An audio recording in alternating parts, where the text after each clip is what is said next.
Bonsoir à toutes, bonsoir à tous. Merci de vous être connectés. On sait que les visioconférences en ce moment, c'est pas toujours facile. Il y a une maladie dont on est en train de parler, c'est la fatigue de la visioconférence. Donc merci beaucoup d'être avec nous ce soir pour assister à la conférence de Geneviève Fraisse avec des questions. Ensuite, on prendra vos questions pour les lui poser. Cette conférence est organisée dans le cadre des événements du mois de mars. L'égalité femmes-hommes, c'est plus qu'un jour. Et donc nous sommes ravis d'accueillir Geneviève Fraisse. Est-ce que vous nous entendez? Est-ce que vous êtes là, Geneviève Fraisse, avec nous?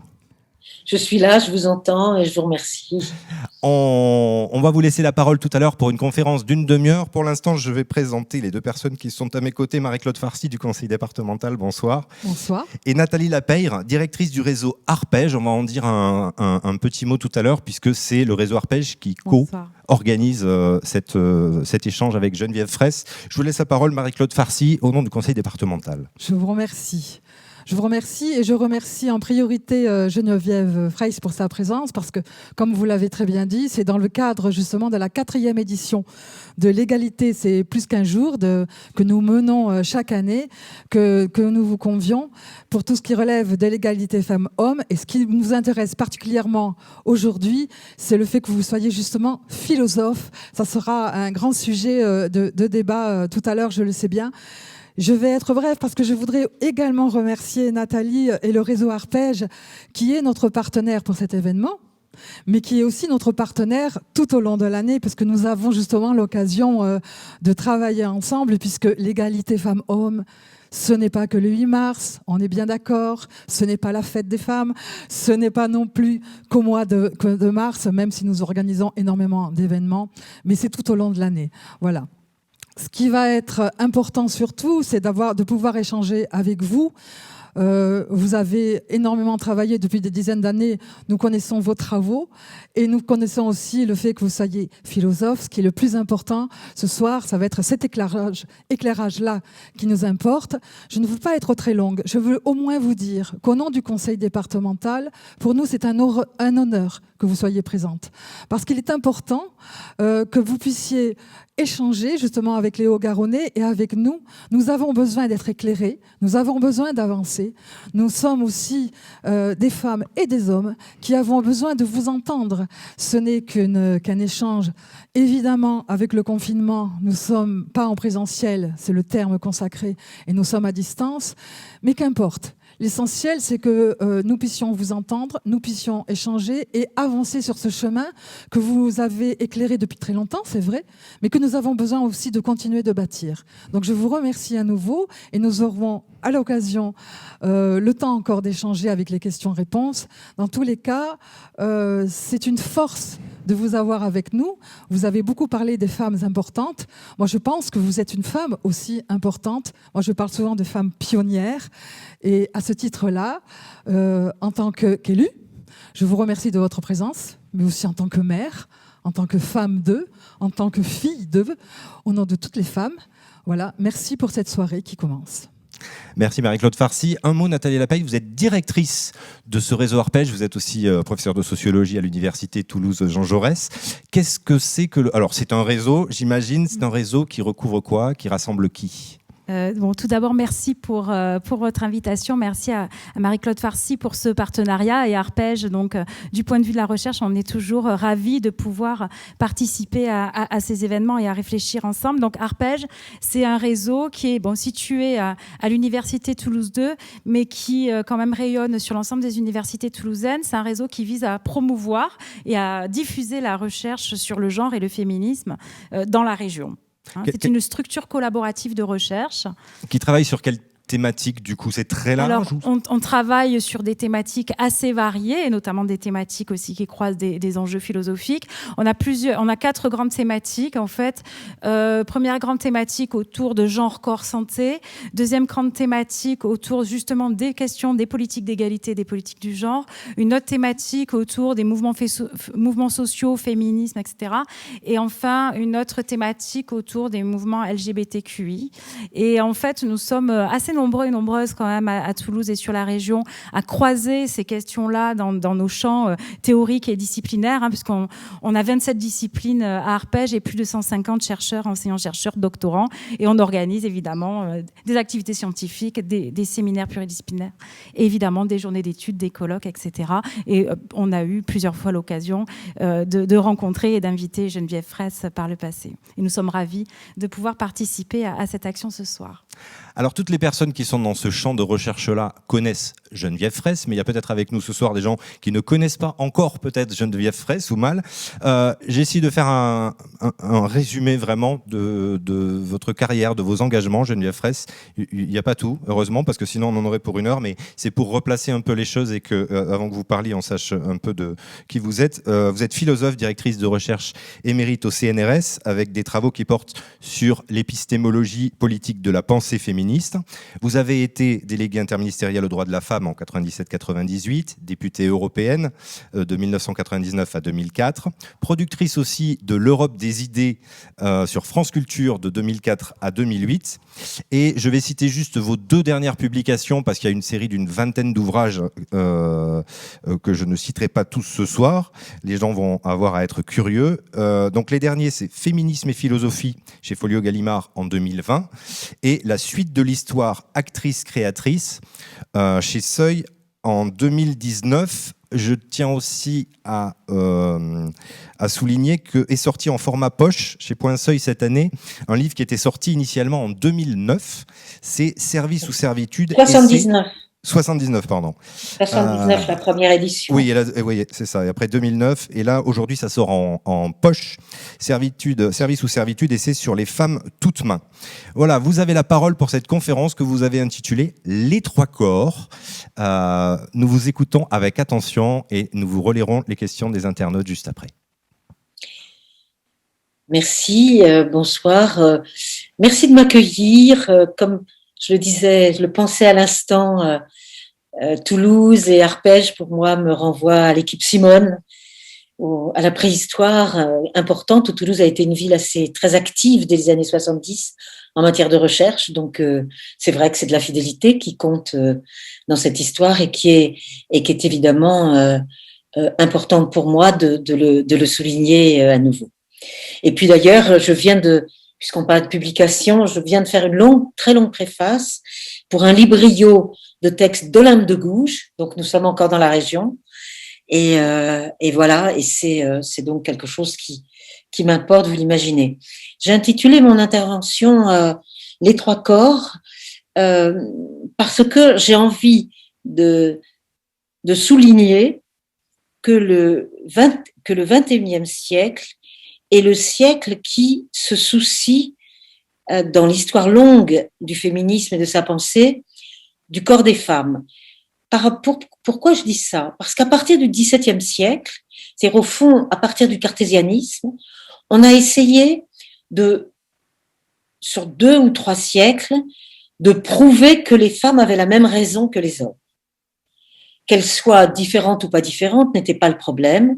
Il fallait qu'elles puissent avoir accès à ce que les hommes avaient en leur possession ou en leur pouvoir, à savoir l'exercice de leur raison. C'est-à-dire que la raison des femmes était contestée, aussi bien au XVIIe, au XVIIIe, au XIXe, avec des formes différentes.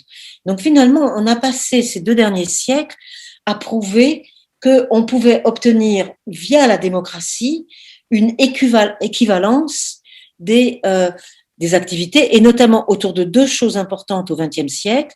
C'est l'accès au savoir, qui va devenir identique pour les filles et les garçons. C'est très récent, c'est le premier tiers, milieu du XXe siècle. Ça change tout. Ça change tout. Il n'y aura plus de limite au savoir à travers la reconnaissance des examens, tandis qu'on avait toujours cherché à mettre des limites au savoir.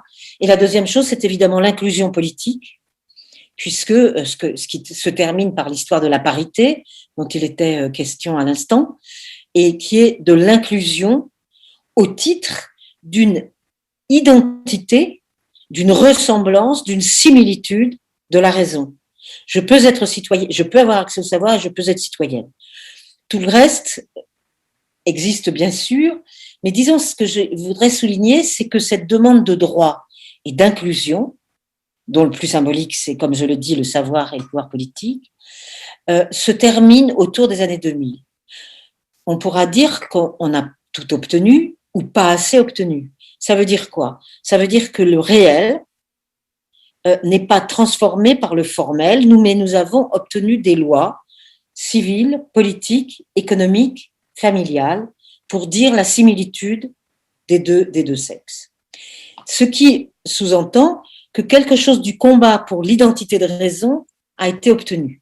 On sait que les lois sont insuffisantes et qu'elles ne sont pas parfaites. On sait qu'on doit les améliorer. Mais moi, j'identifie les années 2000 avec ce tournant où la question de la raison est d'une certaine façon résolue, même si pas mise en pratique suffisamment comme on le souhaiterait. Donc, on est là dans quelque chose qui est de l'ordre de l'inclusion. Inclusion du droit de savoir, inclusion du droit au pouvoir politique. Or, ce qui se passe à partir du XXIe siècle, c'est la reconnaissance, et c'est pour ça que j'ai intitulé mon intervention « Les trois corps », ça va être la façon dont on va penser le corps comme ce que j'appelle un corps collectif. Alors, d'une part, on peut s'enraciner dans le XXe siècle avec le premier corps reconnu comme prenant son indépendance, qui est le corps de la reproduction. Le corps de la reproduction, c'est-à-dire qui est pour ce qui est de l'exemple français, entre 1967 et 1975, nous aurons la loi pour la contraception et la loi pour l'avortement. Ça veut dire ce que moi j'ai traduit, tout simplement en traduisant les slogans « Notre corps nous appartient »,« notre corps nous-mêmes », le « Our bodies, ourselves » des Américaines, et « Mon corps m'appartient », ça veut dire que ce sont les slogans et les expressions employées pour l'habeas corpus de 1679, britannique, anglais, qui dit que j'aurai un corps à montrer, c'est-à-dire pour être protégé de l'arbitraire de l'emprisonnement ou de l'arrestation, on va déclarer qu'on possède notre corps. Tu as un corps, vous avez un corps. L'habeas corpus. Or, les slogans des années 60 reprennent les expressions de l'habeas corpus de la fin du XVIIe siècle. Pourquoi j'insiste là-dessus? C'est pour qu'on comprenne que ce droit du corps à disposer de sa reproduction, ce qui va permettre au passage de séparer reproduction et sexualité. C'était déjà séparé, mais là, en l'occurrence, ça devient public qu'on peut les séparer. Ça, nous l'avons dit et redit. Mais ce qu'il y a avec l'habeas corpus, qui est quelque chose qui est en amont des droits de l'homme. L'habeas corpus, c'est un amont des droits de l'homme qu'on aura à la fin du XVIIIe. C'est un siècle avant les énoncés des droits de l'homme. Donc, c'est en amont. Et là, on a cette idée d'un contretemps, qui est une question historique qui m'intéresse toujours beaucoup, qui est que les droits des femmes vont effectivement advenir, mais aussi déjà inscrites dans un contretemps. On va se mettre à réclamer un droit au moment, par exemple, où il peut y avoir discussion sur la vertu des droits de l'homme, sur la capacité des droits de l'homme, ce qu'on a eu à la fin autour des années 2000. Donc, c'est important d'entendre que c'est comme une sorte de résurgence, comme si on rattrapait un temps, comme là, si la temporalité devait était bousculée, et donc on arrive à ce que j'appelle donc l'habeas corpus, et c'est une rupture historique. C'est-à-dire, est-ce que c'est un événement? Oui, c'est un événement. Est-ce que c'est une révolution? Peut-être. Mais en tout cas, c'est une rupture. Il y a un avant et un après de ces lois-là. C'est pas qu'il n'y avait pas de contraception avant, c'est pas qu'il n'y avait pas d'avortement avant. Nous le savons bien. Et nous savons à quel point c'est une question éminemment politique. Il n'y a qu'à voir ce qui se passe aujourd'hui. D'un côté, la Pologne, qui restreint la possibilité. De l'autre côté, l'Argentine, qui enfin, après des années, déclare ce droit-là.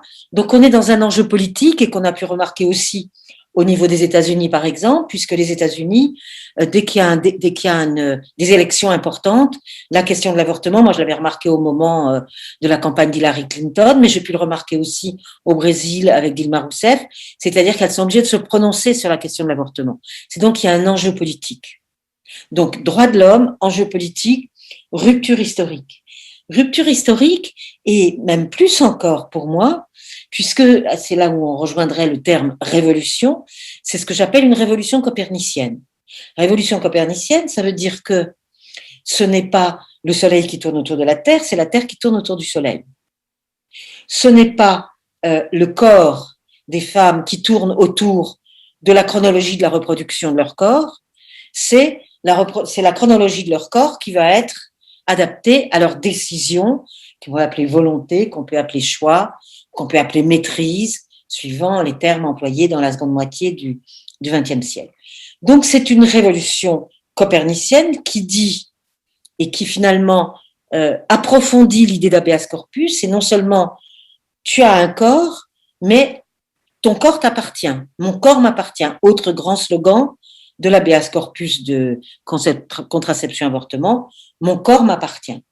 Et alors on en était là, si je puis dire, dans les grandes luttes de la fin du XXe siècle, enfin des 3 dernières décennies, disons, si on prend l'exemple français, jusqu'à la reconnaissance qu'on pouvait rembourser l'avortement, etc., etc. Ça a pris tout un certain temps. Mais l'histoire continue. Il y a rupture historique, il y a révolution copernicienne, mais l'histoire continue, et ça, je laisserai la porte ouverte à cette histoire-là, qui est que c'est ce que j'appelle la nature devient temps. On a voulu maîtriser la nature, mais maintenant, dans la mesure où il y a des procréations plus tardives qu'auparavant, pour effectivement faire la balance et l'articulation entre vie professionnelle et vie privée, vie maternelle et vie intellectuelle, etc. Donc, la nature est devenue du temps. C'est-à-dire qu'on va se retrouver confronté à la question de la temporalité de la reproduction possible. C'est donc très important de le souligner parce qu'énormément de demandes de la congélation des ovocytes possibles, parce qu'on ferait carrière avant de passer à la maternité entre 30 et 40 ans, ou la question de la technique qui serait appelée à devoir être donc demandée pour pallier les manques de qualité de reproduction ou de grossesse trop tardive, etc., etc. Donc l'histoire continue au sens où il va falloir qu'on réfléchisse plus seulement en termes de nature, mais de temporalité de la vie des femmes. Je pourrais m'arrêter là-dessus avec juste un petit bémol pour une des questions qui m'a été posée par Internet qui va clairement aussi dire où je me place en ce moment pour parler ce soir. C'est surtout la question de me demander ce que je pensais de la GPA. Ça me permet de dire, nous en avons parlé juste avant, je ne suis pas là pour donner mon opinion.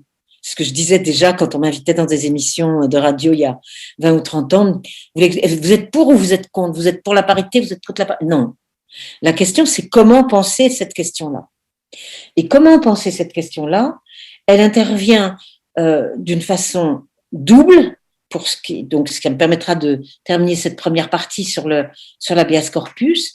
C'est d'une part qu'on va avoir cette question du corps des femmes, puisque je veux parler ce soir du corps, comme étant pas seulement ce que c'est anthropologiquement on sait, c'est-à-dire un objet d'échange, un moyen d'échange. Le corps des femmes est un moyen d'échange dans nos organisations sociales, mais c'est aussi ce que j'appelle le lieu de l'échange.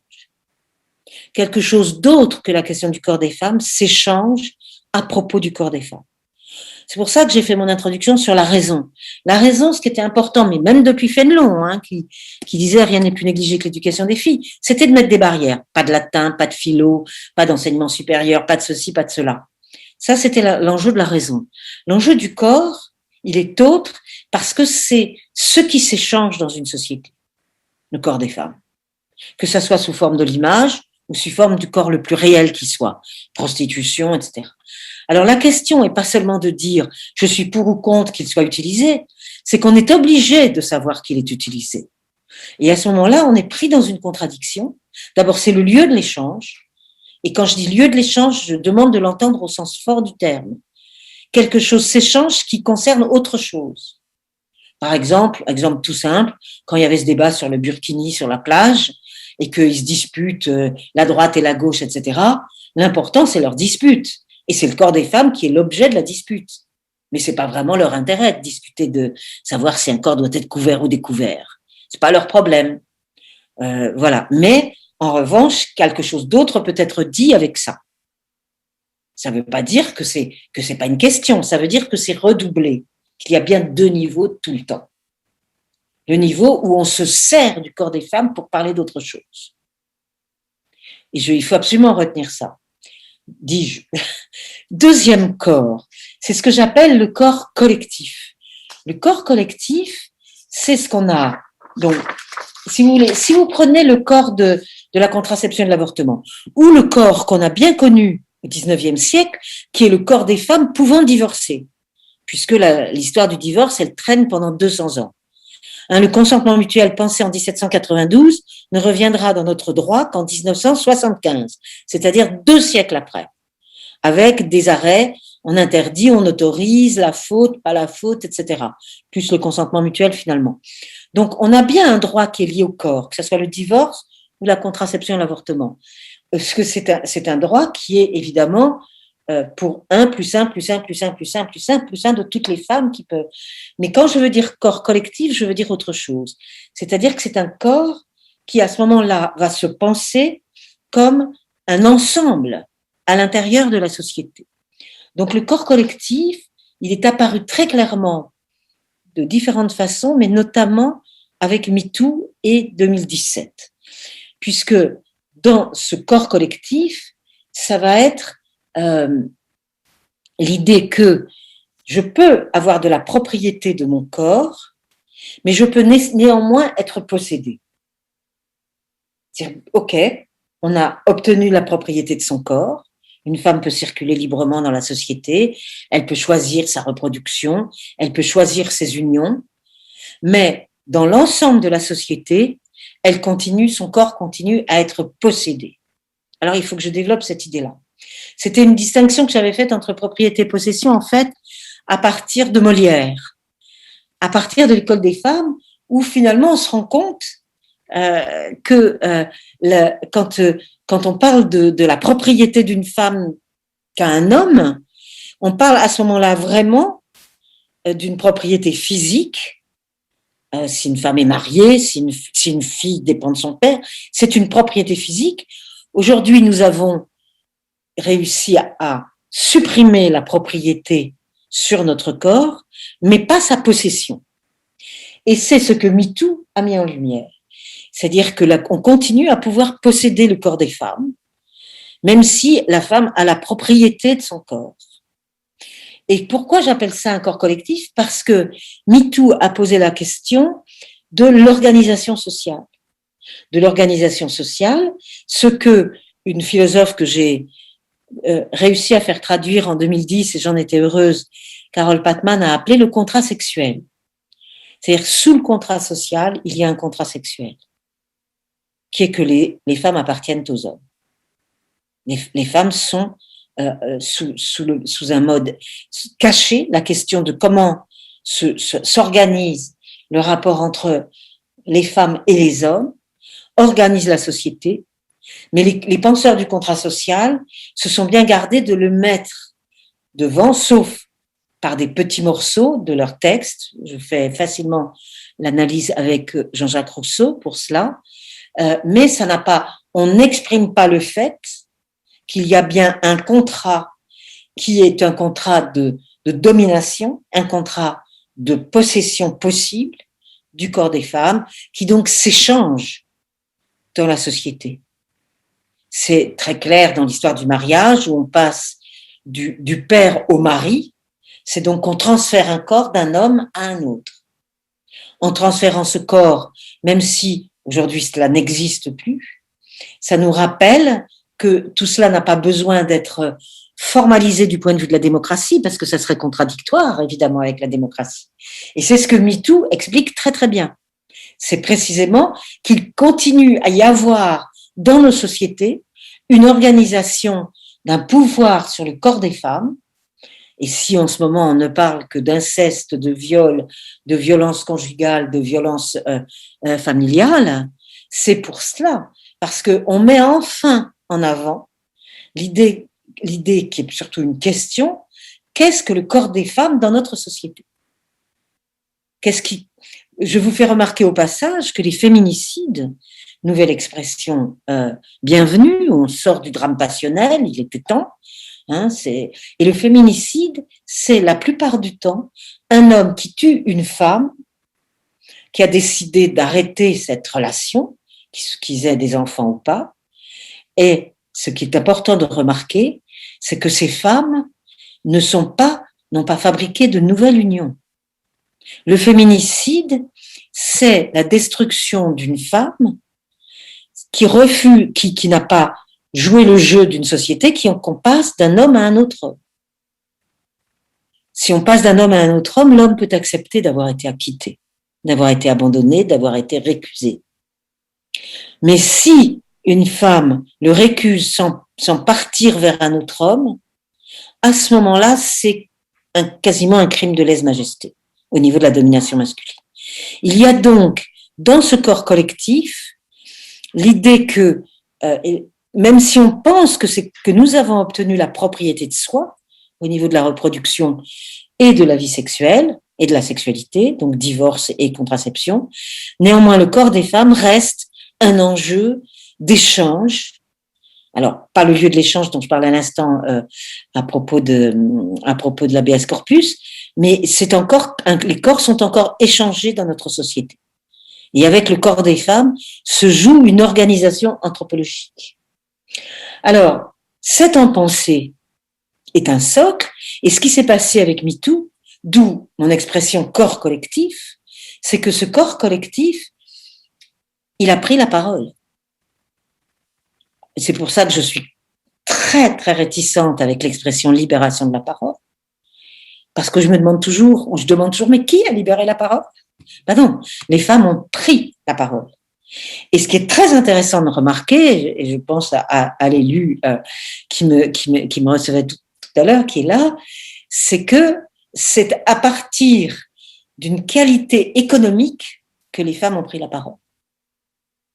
Les actrices hollywoodiennes ont la possibilité économique de prendre la parole. De la même façon que moi, j'ai pu mener 50 ans de réflexion sur ces questions-là, parce que j'étais fonctionnaire. On pouvait toujours mépriser mon travail, ce que des collègues ont fait, mais pas me virer. Parce que j'étais fonctionnaire, j'avais donc une défense économique. Les femmes de Hollywood ont pris la parole parce qu'elles ne craignent pas. Regardez, rappelez-vous Adèle Haenel, quand elle prend la parole la semaine dernière, il y a toujours des commentateurs pour dire « Ouh, c'est mauvais pour sa carrière ». Mais non, c'est pas mauvais pour sa carrière, parce qu'elle savait très bien qu'elle était en état de pouvoir le faire sans abîmer sa carrière. C'est donc une autonomie économique qui est extrêmement importante.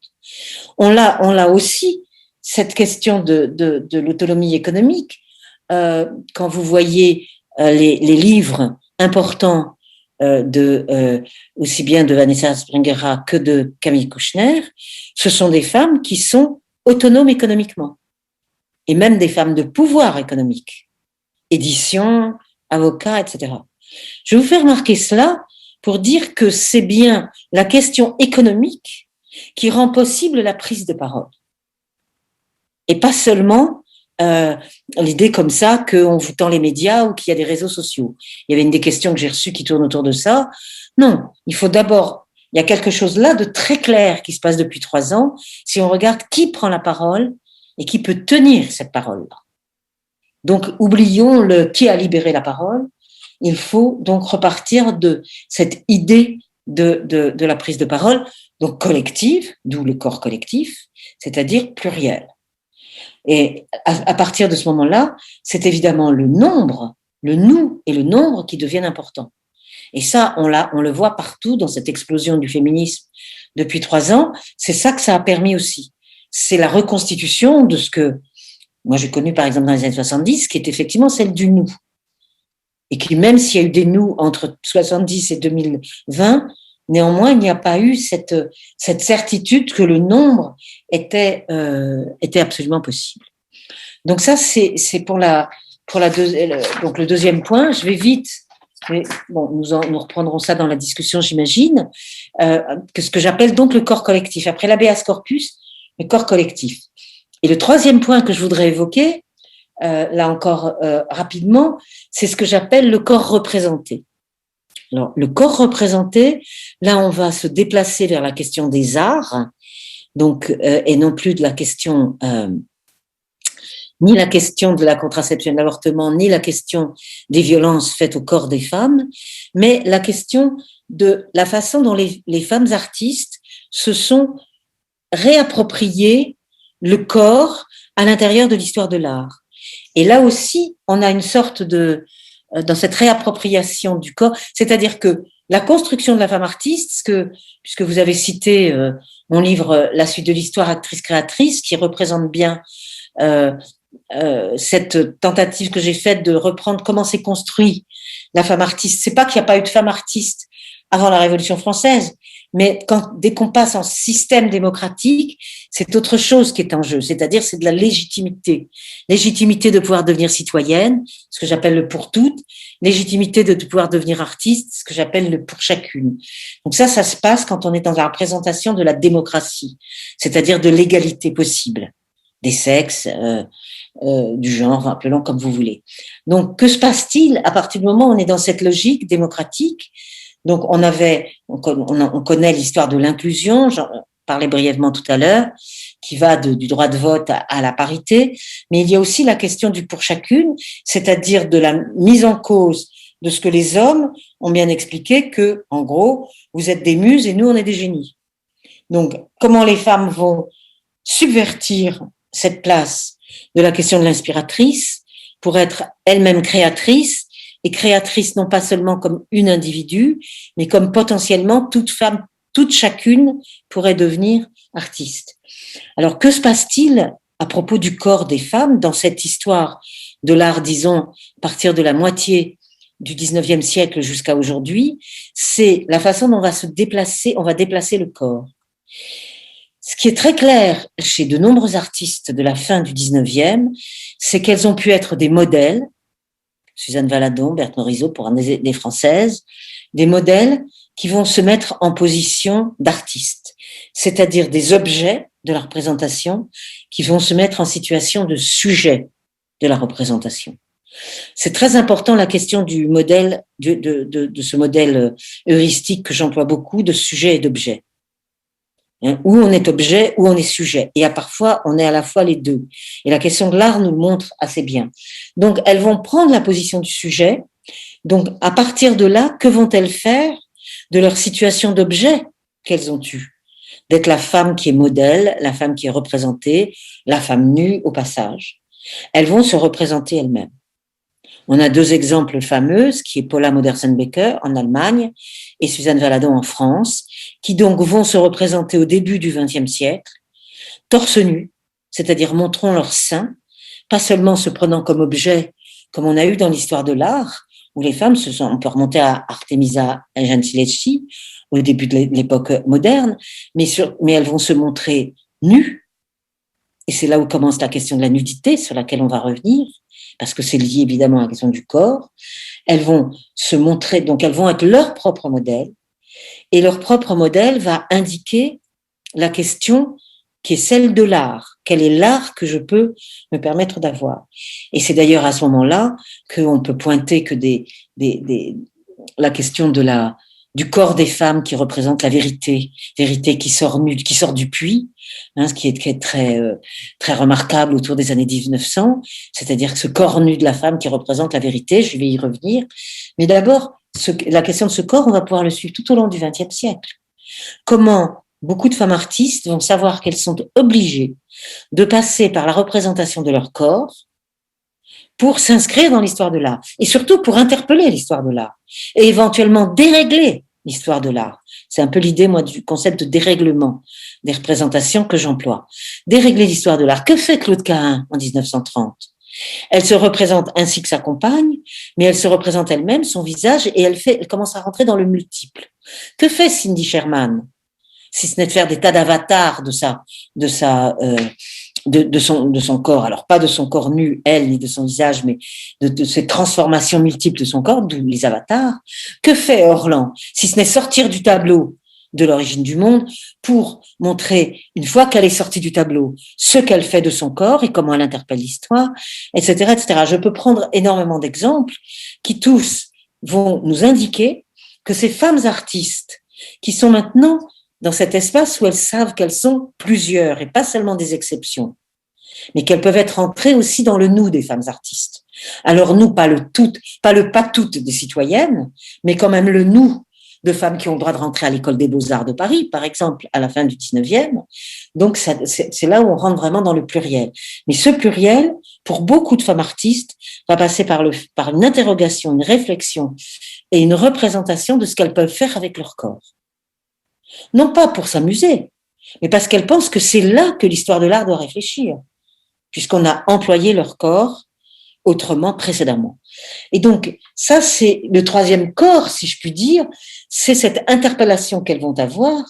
Et pour en venir à la question de la nudité, puisque je l'évoquais, la question de se montrer nu de manière torse nu, par exemple, comme Suzanne Valadon, ou indiquer que, eh bien, dans les allégories traditionnelles, comment est représentée la vérité?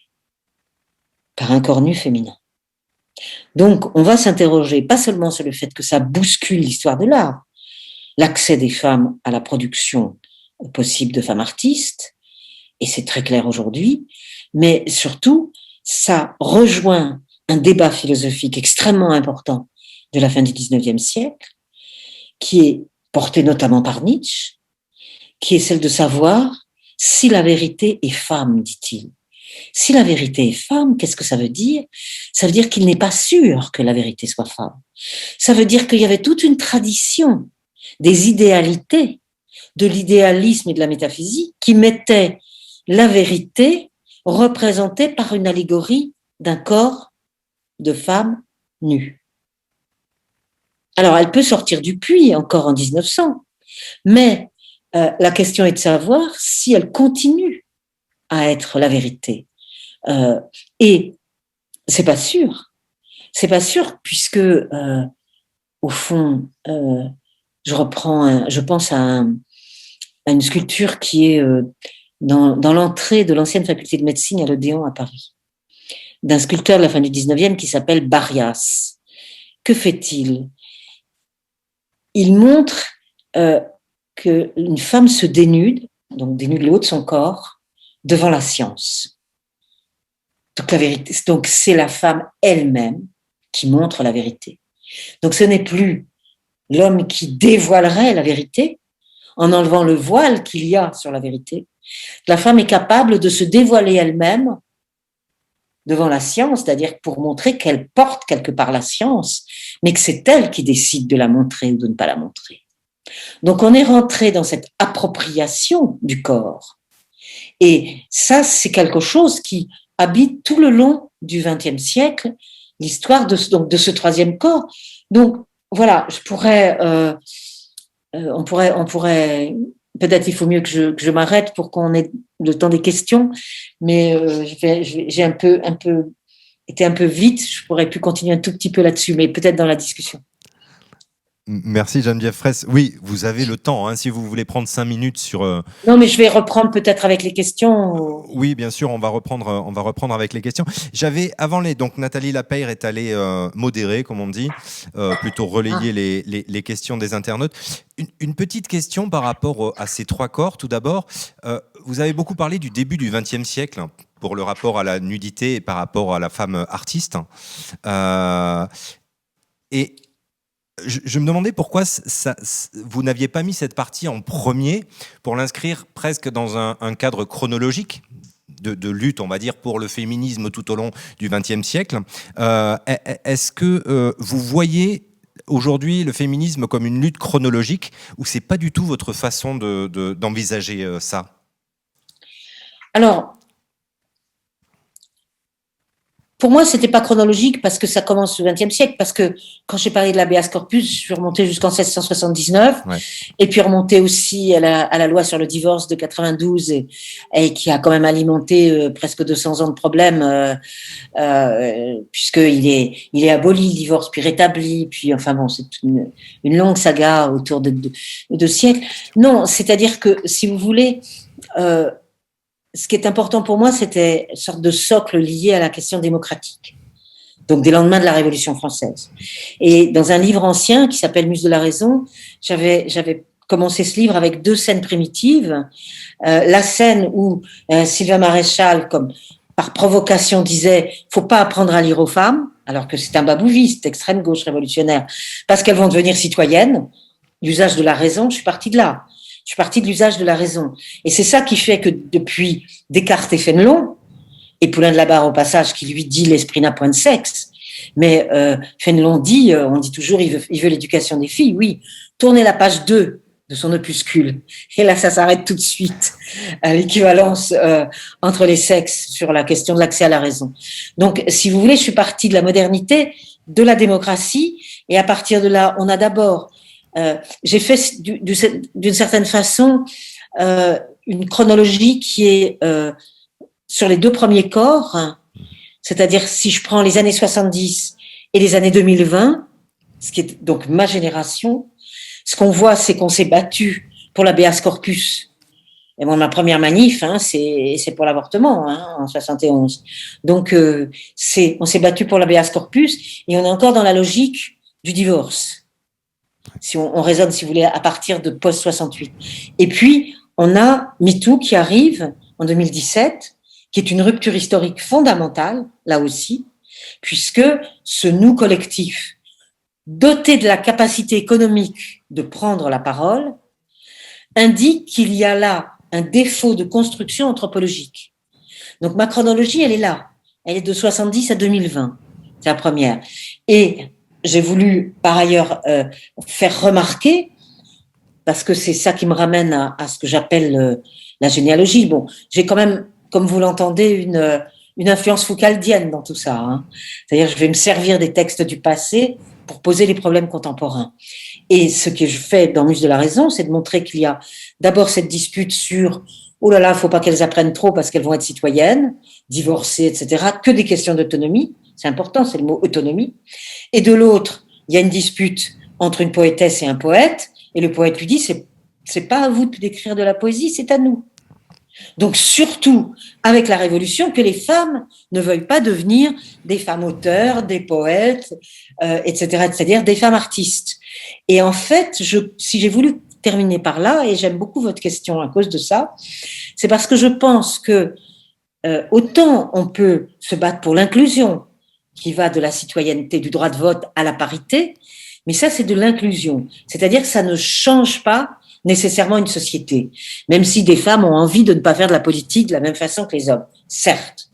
Tandis qu'avec l'art, quelque chose se dérègle si les femmes deviennent importantes dans l'histoire de l'art.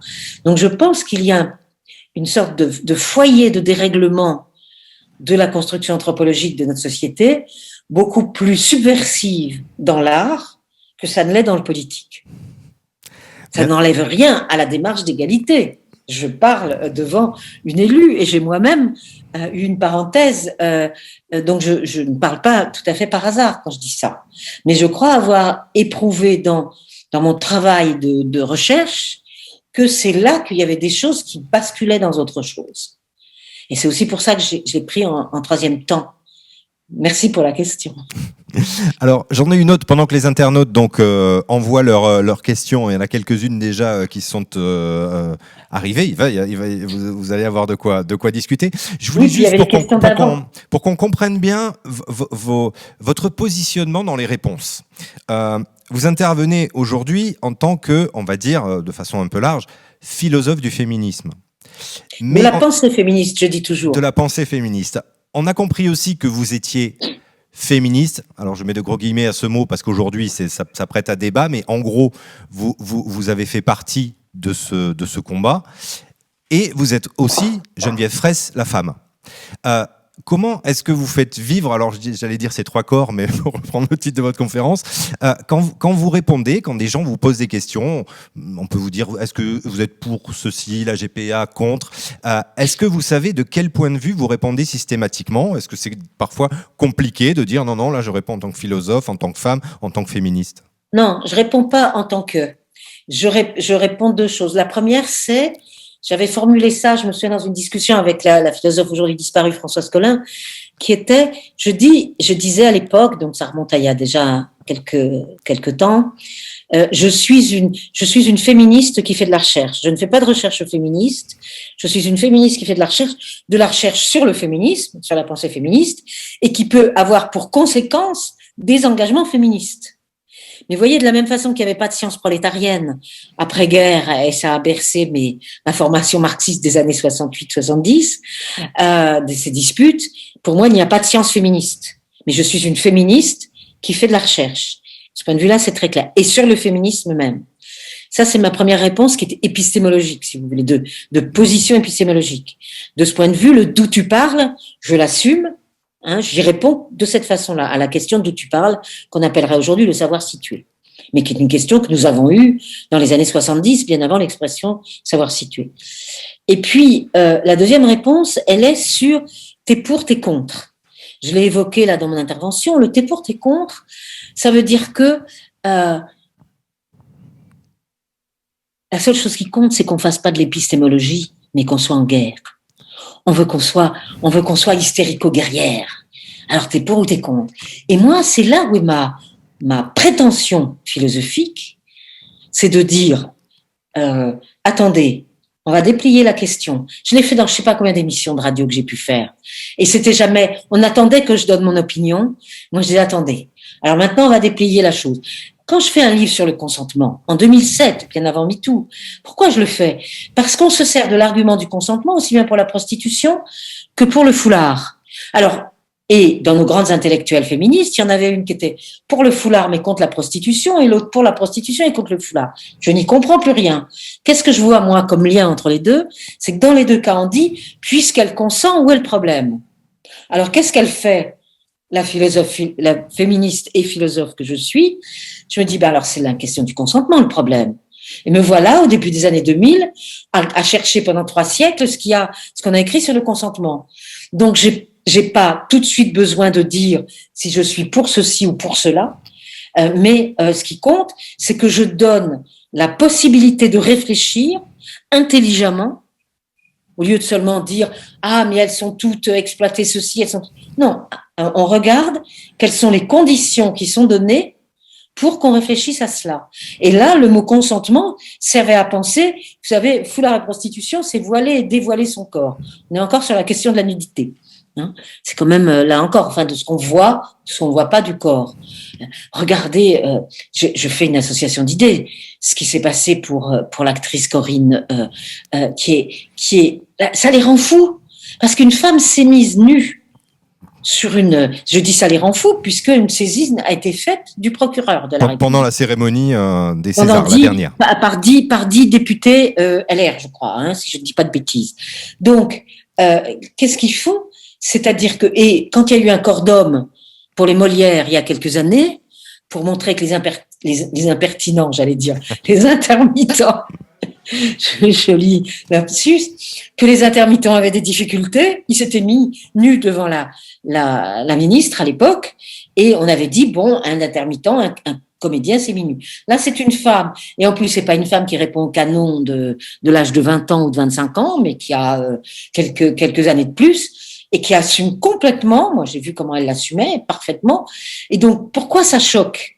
Donc là, il faut remonter tout ça, au lieu d'être dans le jugement, et pourquoi je fais ça? Parce que c'est mon plaisir intellectuel de philosophe, d'une part, et d'autre part, pour ce que je vous ai répondu tout de suite, à savoir que ce qui compte, c'est qu'on se tape dessus. Et si on me fait venir des émissions où je dois répondre à l'autre, je souhaite encore avoir fait une sur MeToo avec dans l'émission Réplique d'Alain Finkielkraut, et là, il faudrait qu'on se tape dessus. Mais moi, ça m'intéresse pas. Ce qui m'intéresse, c'est de déstabiliser l'autre avec des arguments où il va être d'accord avec la question que je pose. Parce que enfin, on va poser des questions et on va, de ce point de vue-là, valider l'importance de la pensée féministe. C'est pour ça que je parle de pensée. Je valide la pensée féministe en disant, j'ai un autre slogan, parce que j'ai tourné des petits slogans pour faire vite dans les médias, c'est le féminisme, ça pense. Parce que moi, la première chose qu'on m'a dite au début des années 70, c'est ça pense pas. On est hystéro, on est mal baisé, on est ceci, on est cela. Et moi, mon pari intellectuel, donc qui remonte à ma toute jeunesse, c'est de dire ça pense. Et je vais vous démontrer que ça pense. C'est pour ça que je prenais l'exemple du consentement, qui, moi, la possibilité d'essayer de penser, alors qu'est-ce que je vais faire avec ça après? Est-ce un argument politique? Mon livre va plutôt démontrer que c'est difficile de dire que c'est un argument politique. Mais voilà, après, l'important était pour moi que je donne la possibilité de penser. C'est un petit peu ça. Peut-être il y a quelque chose qui remonte à l'Antiquité grecque dans ma façon de vouloir faire de la philosophie aussi. Mais c'est un enjeu très puissant, très important. C'est ça qu'on avait cette discussion juste avant que commence avant 18h30. C'était autour de ça. C'est-à-dire que pour moi, c'est un enjeu philosophique et politique que de dire ça pense. Et donc, mon opinion, il se trouve que j'ai assez montré que je savais m'engager pour ne pas avoir à ce qu'on me traite de lâche parce que je donnerais pas mon engagement. C'est que la question est, il faut vraiment d'abord poser le problème. Et quand je disais sur la question de la GPA, la question des comment on utilise à la fois le corps et propriété de soi et objet d'utilisation par d'autres, et on fait quoi avec ça? La première réponse, c'est on habite la contradiction. Et si j'habite la contradiction, je vais regarder un petit peu toutes les pièces de la maison de cet habitat pour voir ce qui se passe dans cette contradiction, plutôt que de balancer mon engagement qui ne servira à personne d'autre qu'à moi-même. Alors, je vous pose une autre question, et justement, là, l'internaute cherche aussi, je pense, à savoir ce que la militante féministe voudrait en dire, mais vous pouvez nous répondre en philosophe. Peut-on considérer que ces mouvements de lutte féministe ont porté leurs fruits alors que nous n'avons toujours pas les mêmes salaires et qu'il y a une journée internationale des femmes? C'est-à-dire, comment est-ce que vous analysez les évolutions? Vous nous en avez parlé à travers l'habeas corpus retardé de quelques siècles pour les femmes et avec un certain nombre d'évolutions. Comment est-ce que vous analysez les 20, 30, 40 dernières années? Voilà, en tant que philosophe. Je pense, alors, il y a plein de choses à dire. Si je vois du côté de la question du savoir, l'accumulation du savoir est gigantesque. Ça ne veut pas dire qu'il n'y a pas eu de femmes qui pensaient avant et qu'elles n'ont pas écrit des choses. Et moi, j'ai une pleine bibliothèque. Chaque fois que j'ai un sujet, je trouve ce qu'il me faut dans ma bibliothèque, tellement j'ai réussi à accumuler un savoir sur les 2 siècles précédents. Il y a une accumulation de savoir fantastique. Il y a ce que j'ai appelé la rupture historique et épistémologique, qui est celle de la contraception et de l'avortement. C'est-à-dire, j'ai la propriété de mon corps. C'est pas le cas de la génération de ma mère. C'est pas le cas de la génération précédente. J'entends sur le plan juridique, j'ai la propriété de mon corps. Ça change énormément de choses.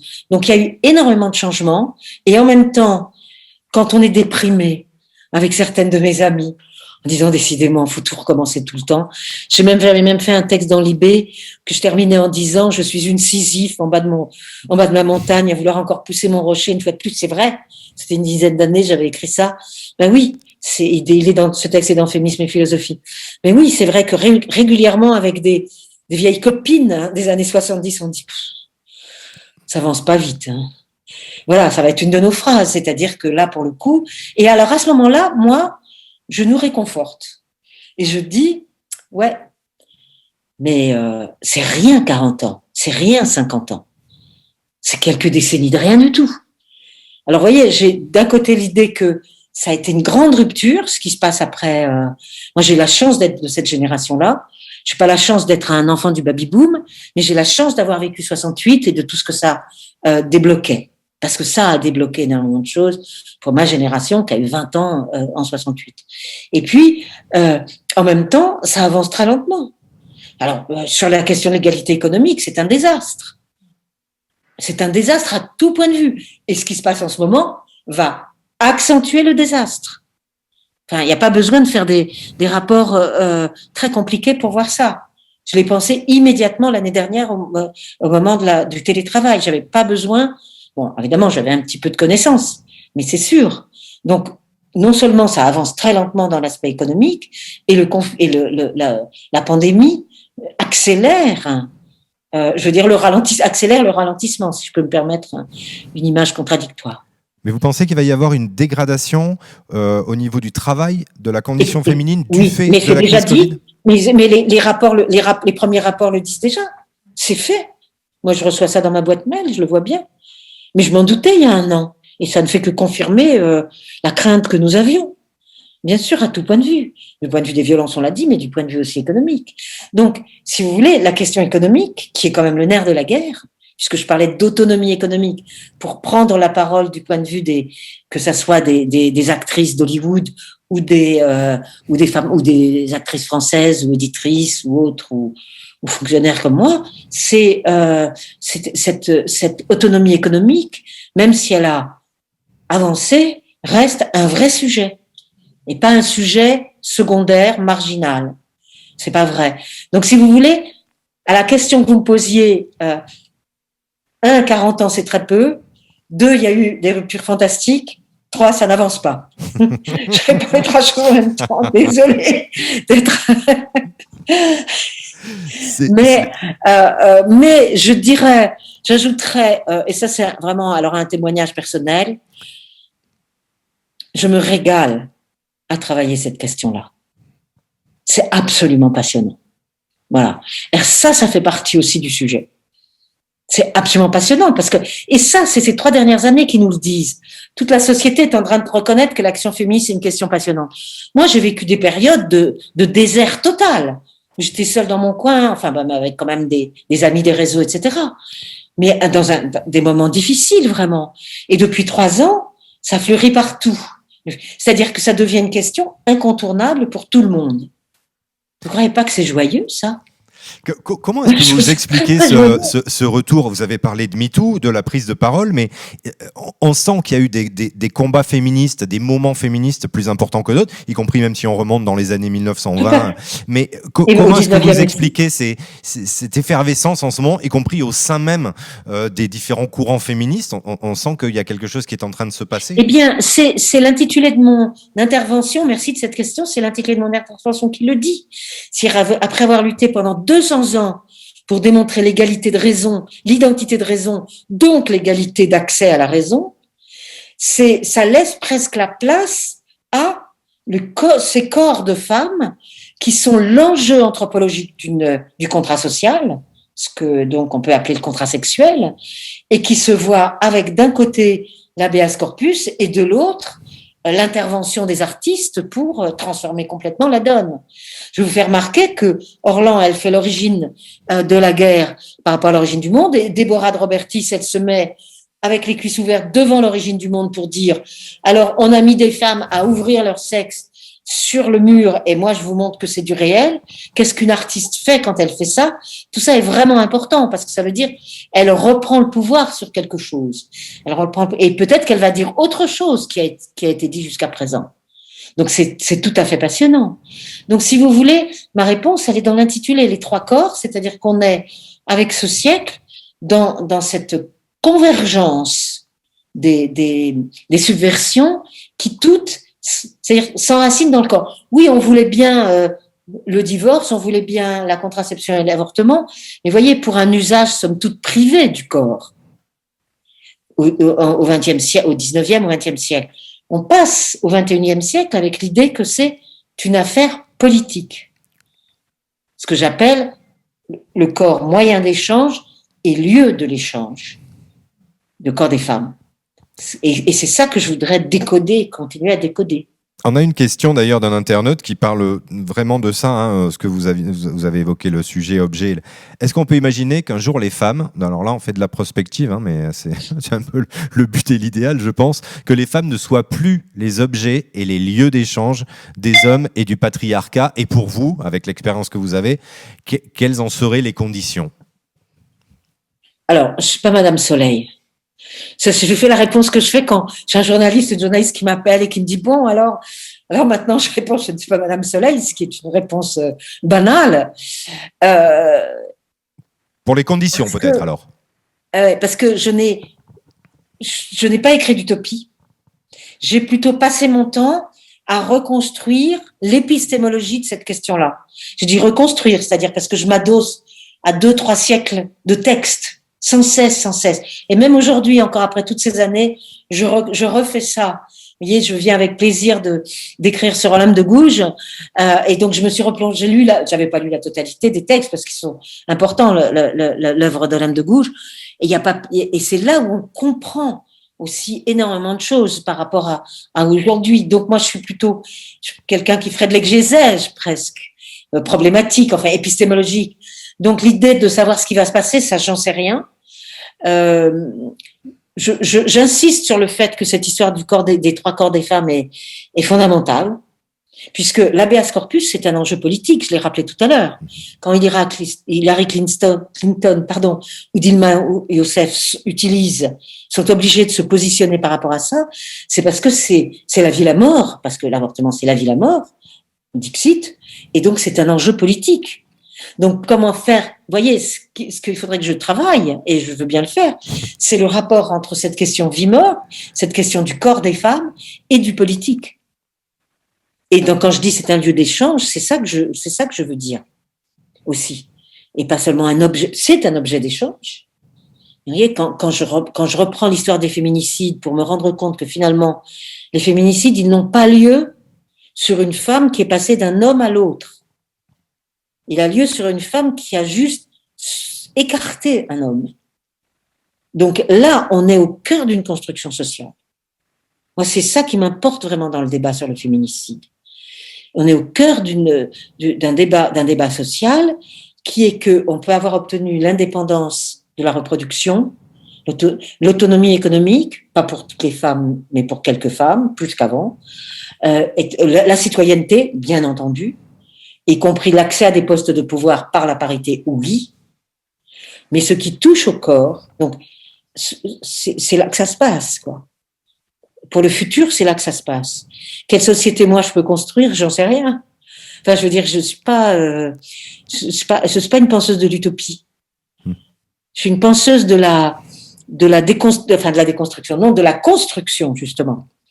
Hein, c'est-à-dire comment s'est construite la femme artiste, comment se construit l'autonomie du corps des femmes, comment se construit une parole collective à partir du corps et pas de la citoyenneté. Ça, c'est une sacrée transformation, hein, du début du 21e siècle, je trouve. Et c'est ça que j'avais envie de dire dans mon intervention aujourd'hui. Vous avez parlé effectivement de l'indépendance économique qui permet de dénoncer, avec comme exemple prendre la parole, notamment prendre la parole les actrices américaines. Est-ce que vous pensez que Internet, les réseaux peuvent pallier le problème de l'indépendance économique? Est-ce que ce qu'on a vu avec MeToo, est-ce qu'on voit encore, il y a plusieurs mouvements derrière MeToo, hein, qui continuent, est-ce que ça peut permettre aux femmes, c'est une internaute qui demandait ça, comment prendre la parole face à la misogynie, face aux abus, est-ce qu'Internet, même sans indépendance économique, même sans être une grande artiste américaine, riche et célèbre, est-ce qu'on peut quand même avoir des effets dans les prises de parole comme ça? Ah ben oui. Ah ben oui, oui. Si on ne fait pas des réseaux la cause de l'événement, comme MeToo par exemple, c'est-à-dire que moi je mets avant la question des réseaux, la question, ce que vous venez de reprendre, la question de l'autonomie sociale, socio-économique d'une femme. Hein, on va dire socio-économique, c'est-à-dire qu'elle n'a pas peur pour son soutien économique et pour son insertion sociale. Donc, moi, je le mets avant la question des réseaux parce qu'on a voulu faire, là c'est un peu polémique, on a voulu faire des réseaux ce qui déclenchait, un déclencheur. C'est pas un déclencheur, c'est un amplificateur. Et du point de vue de l'amplification, ça fonctionne parfaitement. Ce qui s'est passé pour l'inceste là depuis 2 mois, c'est parti au galop, les témoignages. Donc c'est évident que ça importe. Mais c'est là où mes adjectifs comme collectif, corps collectif, a son importance. C'est-à-dire qu'on est dans le pluriel. C'est pas parce que une telle et une telle a pris la parole, c'est aussi parce que ça passe du je au nous. Et c'est ça qui s'est passé avec MeToo. Elles ont été une plus une, pas beaucoup. Et on est passé au nous. Donc là, on retombe sur le politique. C'est-à-dire, si on est dans le nous, on est dans le politique. Le problème, c'est que, est-ce que c'est pas un épiphénomène qu'on a eu là? C'est vrai qu'il y a eu plusieurs vagues, hein, depuis MeToo de réseaux. Est-ce que ça va pas très rapidement s'essouffler parce que malheureusement, pour tous les thèmes, on passe systématiquement à d'autres choses. Et là, c'est éminemment important. Mais est-ce que ça va pas s'essouffler? Ça a permis de prendre conscience. Mais derrière, il y a aussi une parole quotidienne qui doit être là pour dénoncer et faire avancer les choses. Écoutez, comme je ressortais la semaine de MeToo, mon livre sur le consentement était republié. Tout à fait pas par hasard. Il était plus disponible. Et 6 mois plus tôt, on avait essayé de le rééditer avec l'éditeur. Avec un épilogue, je ris toujours encore, que j'écris 6 mois avant MeToo, qui s'appelle « Et le refus de consentir ». Donc, on fait un épilogue. Et ça ressort la même semaine. Alors donc, tous les journalistes me tombent dessus et me disent « Madame, c'est un soufflet, ça va retomber comme un soufflet ». Et moi, dès le premier jour, je leur dis non. Donc, je ne sais pas encore. Maintenant, 3 ans et demi plus tard, je peux confirmer ce que j'ai dit, mais que j'ai dit comme ça. Alors, sans être Madame Soleil, j'avais quand même l'impression d'être une sismographe, c'est-à-dire que je savais, j'entendais ce qui se passait en termes de disons, d'ébranlement. Et si vous voulez, ça va pas. Tout mon exposé a expliqué qu'on n'était pas dans une question de mode. C'est pas la mode, la question de l'habeas corpus. C'est pas la mode, la question de la dénonciation des violences qui n'arrête pas. Vous aviez prévu, vous, qu'on allait passer à l'inceste comme ça? Non, on l'avait pas prévu. Moi, je l'avais pas prévu non plus, même malgré ma connaissance du sujet. Et puis, la question des artistes, je vous prends la fin du 19e jusqu'au début du 21e. Donc, si vous voulez, je suis dans des logiques au long cours. Donc, qu'il y a un rapport de force et une domination qui fourbit ses armes pour continuer à garder le pouvoir, on en est sûr. On en est sûr.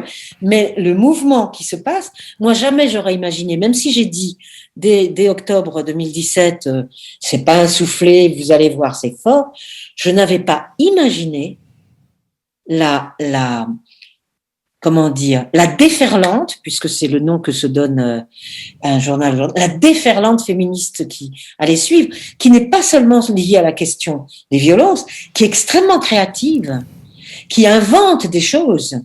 Donc, on est là, alors, même moi la sismographe qui sentait que c'était quelque chose de toute façon, qui n'était pas une mode, etc., je peux vous dire que la suite a réussi à me surprendre par l'effet extraordinaire. Enfin, écoutez, aujourd'hui, c'est ce que j'ai raconté l'autre jour dans une émission. Moi, quand je cherche les néologismes féminisme et que donc je vais mettre à jour le néologisme féminisme à la fin du Second Empire, j'écris à peu près au même moment, ce mot est maudit. Parce que moi, qu'est-ce qu'on me disait? Alors là, toi, la féministe, ah bon, tu travailles sur le féminisme, mais tu pourrais pas travailler sur autre chose. Enfin bon, j'en passe, c'est des meilleurs. Et je pense que ce mot-là ne sera jamais légitime et valide. C'est pas vrai. Aujourd'hui, tout le monde a ce mot à la bouche. Moi, je ris à l'intérieur de moi. Je ris vraiment. Parce que ce mot est devenu banal, normal. C'est peut-être normal d'être féministe. Je peux vous assurer que c'était pas le cas ces dernières décennies et que ça vient de cette espèce de bruissement ou de développement comme ça, comme des fleurs qui s'épanouissent dans tous les sens. Regardez, vous allez dans une librairie. Moi, je peux voir 3 tables de livres féministes. Mais il y a 10 ans, vous aviez peut-être un livre féministe sur la table des essais, mais encore, attention. Et là, vous avez 3 tables tout d'un coup. Moi, je rentre dans alors, il y a beaucoup de choses qui sont pas top, mais c'est une telle... Moi, je ris quand je vois ça. Qu'est-ce que vous voulez? C'est l'humour qui nous vient, quoi. Donc, qu'est-ce que vous pensez c'est pas une question de mode. C'est pas une question de mode. Maintenant que la domination masculine continue à l'emporter et a de beaux jours devant elle, je peux vous le dire aussi. Soyez tranquilles. Vous avez de beaux jours devant vous. Donc, mais voilà. Mais je veux dire en même temps quelque chose. Le féminisme, c'est pour répondre à une des questions qui est posée. C'est un rapport de lutte, c'est un conflit, le féminisme. C'est pour ça que quand j'ai entendu des intellectuels, de mes pairs, mes collègues, pouvoir appeler à un féminisme raisonnable, à un féminisme apaisé, à un féminisme pacifique, ça veut rien dire. Le féminisme met en cause l'ordre établi. Donc, si on met en cause l'ordre établi, ça peut pas être juste autour d'une table en étant gentils les uns avec les autres. C'est plus compliqué, évidemment. Qu'est-ce que vous pensez alors des nouvelles générations il y a beaucoup de livres sur la table, comme vous l'avez dit, mais qu'est-ce que vous pensez des nouvelles générations et du rapport qu'ont les féministes entre elles, du renouvellement des générations, de votre point de vue? Mais de mon point de vue, j'en pense rien. Je les regarde, je les écoute. Enfin, vous voyez, je suis dans l'absorption. Ce serait plutôt ça. C'est quand même un moment agréable pour quelqu'un de ma génération de voir ça. Après, qu'il y a à boire et à manger, c'est autre chose. Mais ça veut dire que cette énergie qui se développe et qui est légitime et qui s'entend et qui a une écoute comme il y en a peu eu ces dernières décennies. Je le sais, j'en suis une témoin bien placée pour le coup. Hein, combien de fois on m'a tapé dessus à propos de mes livres et tout. Donc je le sais. Donc de voir ça, ça ne peut être que extrêmement agréable et en même temps extrêmement intéressant. Agréable pour la féministe et intéressant pour la philosophe. Quand elles sont sur la sororité, dont moi j'ai des choses à dire extrêmement nuancées sur la question de la sororité, c'est un très bon exemple. Je les vois toutes parler de sororité. Moi, je dis quand même, je crois avoir écrit même il y a longtemps que la sororité avait failli. Mais si elles en font autre chose, si elles déclenchent des choses, moi, je serais la première à me dire, ah bon, alors ça n'a pas marché il y a 30 ans, mais ça marche aujourd'hui. Donc moi, je suis plutôt d'un tempérament curieux. Donc là, il se passe des choses et évidemment, on fait confiance. Le féminisme, ça pense, mais toutes ces jeunes femmes pensent. Elles pensent, elles produisent, elles créent, elles inventent. Après, je suis pas nécessairement d'accord. La question de la sororité est justement une bonne question par rapport à ça. C'est comme la question des sorcières. Nous, on avait décrypté les sorcières, discuté. Il y a eu là, savoir le rapport au capitalisme, etc. Enfin, tout ça est passionnant. Mais là, il y a une reprise de l'image de la sorcière. Alors parfois, je me dis, pourtant, nous, on l'avait bien décrypté comme ci, comme ça. Mais si elles veulent en faire autre chose, on va regarder si ça marche. Ça marchera ou ça marchera pas. Donc, mais c'est du politique. Quelle définition vous avez en tant que chercheuse de la sororité ? Parce que c'est un mot que vous connaissez bien et que vous avez pratiqué pendant des années. C'est un mot qui est nouveau pour beaucoup de monde depuis quelques années aussi. C'est aussi le champ féministe, le champ lexical qui rentre de plus en plus dans la société. Quelle est votre définition un peu concise de la sororité pour l'expliquer à des jeunes filles adolescentes qui n'auraient pas entendu parler forcément des combats féministes encore ? Sororité, ça veut dire sœur. Alors d'abord, c'est un pied de nez au mot fraternité. Alors si vous me permettez, je vais dire un mot, parce que souvent on fait des trois mots de la République, liberté, égalité, fraternité, on met sur le même plan. Non. Liberté et égalité sont deux principes politiques de la démocratie. Ce sont des principes. La fraternité n'est pas un principe. La fraternité, c'est quelque chose d'abord qui arrive donc après, là, qui arrive au milieu du 19e siècle, et c'est, comme je dis toujours, ça a toujours un pied dans le réel. La République des frères. Parce que moi, quand on m'a demandé d'être fraternelle, j'ai toujours un petit souci. Là, tout d'un coup, je me sens coupée en deux. Et même avant d'être féministe, sans doute. Donc la fraternité, c'est un pied dans le réel, comme je dis toujours. C'est les frères, on pourrait reprendre aussi du côté de la psychanalyse et de Freud, les frères qui peuvent tuer le père, etc. Donc fraternité, pour moi, c'est douteux. Ça peut être une valeur, je sais que c'est une grande valeur pour plein de gens. Et quand j'ai commencé à dire du mal du mot fraternité, dans des salles, je me faisais toujours regarder vraiment très, très mal. Et ça, bon, voilà. Donc ça, c'est une première chose. Sororité a été calquée par rapport à fraternité. Mais ça ne sont pas des principes comme l'égalité et la liberté, qui sont des vrais principes politiques, qui sont des outils, etc. Donc, fraternité et sororité, on serait plutôt quelque chose qui relèverait de la valeur. Alors, fraternité est critiquable, je viens de le dire rapidement. Sororité est apparue de ce point de vue-là. C'est pour ça que ça nous a plu. Maintenant, quand on a l'expérience que j'ai, est-ce que les femmes ont toujours été solidaires ? Non. Est-ce que, comme dit depuis Olympe de Gouges, donc puisque je l'ai relu récemment, elle dit ça suffit que les femmes arrêtent de se taper dessus les unes les autres. C'est un truc que vous trouverez dans tous les textes de femmes de ces 2 derniers siècles. C'est un moment, elles disent toutes, non, il suffit, ça suffit, etc. Donc la sororité, ça pourrait être un idéal pour certaines, donc. Et puis, elles pensent qu'elles peuvent la mettre en pratique. On pense aussi l'avoir mis en pratique quand on a fait des groupes féministes. Le MLF, on voulait mettre en pratique la sororité. Donc, que ça a été un idéal ou un objectif, oui. Que ça soit une réalité à voir. Et moi, je viens de faire un texte, figurez-vous là-dessus, qu'on m'a demandé pour un livre qui sort aux États-Unis. On me demandait une postface sur le croisement entre les arts et la sororité. Et j'ai intitulé mon texte « Les consoeurs ». Vous savez, confrères, consoeurs. Consoeurs qui a été un terme discuté à la fin du 19e siècle. J'en ai la trace dans un texte que je cite souvent. Pourquoi ? Parce que je pense que la sororité, c'est à un moment donné dans une expérience donnée. C'est pas un état. C'est éventuellement un moment. On peut être dans la sororité à tel moment pour tel objectif, dans telle action ou dans tel contexte. Mais c'est pas un état, comme on pourrait avoir un état comme la liberté, l'égalité, justement. Donc c'est pour ça que j'ai utilisé le terme de consoeur, puisque c'est à des moments qu'on se retrouve confraternellement ou consororellement. Voilà. Je vous réponds, c'est vraiment des travaux, c'est même pas publié, vous voyez, c'est une chose que j'ai écrite il y a quelques semaines. Une autre question qui participe aussi de ce changement de champ lexical, et c'est une question qu'on a reçue sur le mouvement trans.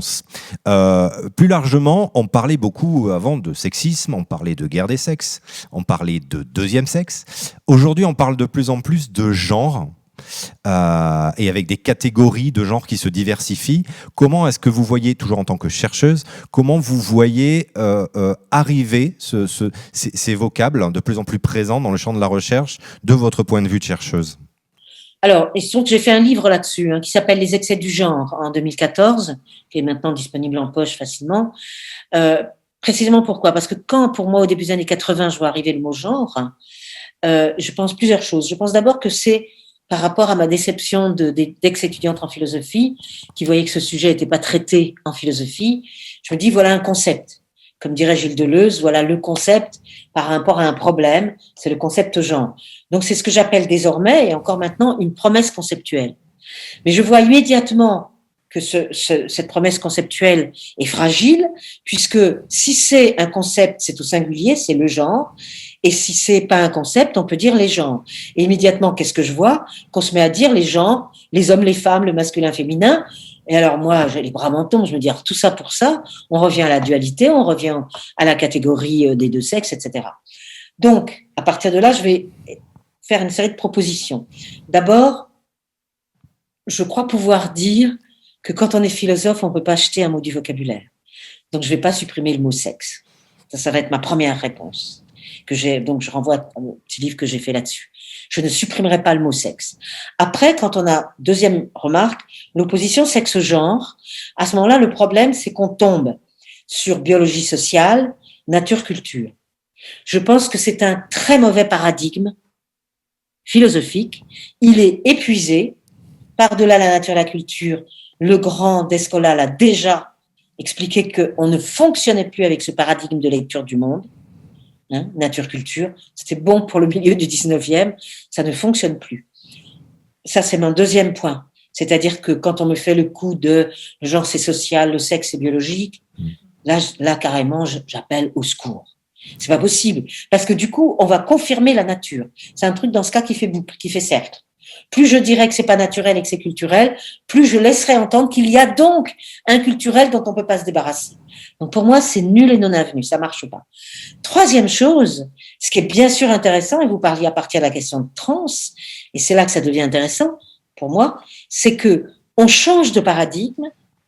C'est plus celui du même et de l'autre qui est celui, par exemple, des existentialistes, des marxistes et des existentialistes. Donc, deuxième moitié du 19e, première moitié et 20e siècle, c'est le même et l'autre. Ça va être Simone de Beauvoir, par exemple. Et c'est vraiment pas un souci de le dire. Moi, voilà, c'est pas une critique. Et aujourd'hui, avec la question du genre, ce qui est apparu est la critique donc d'une binarité. À ce moment-là, c'est plus la critique du mot sexe, mais la critique du deux. On rentre dans le multiple. Et c'est ça qui m'intéresse le plus. Parce qu'on est en train de passer du paradigme du même et l'autre, qui a irrigué tout le 19e et tout le 20e, au paradigme où on reprend un paradigme ancien de l'Antiquité, qui est l'un et le multiple. C'est-à-dire le multiple, ça fait face à l'un.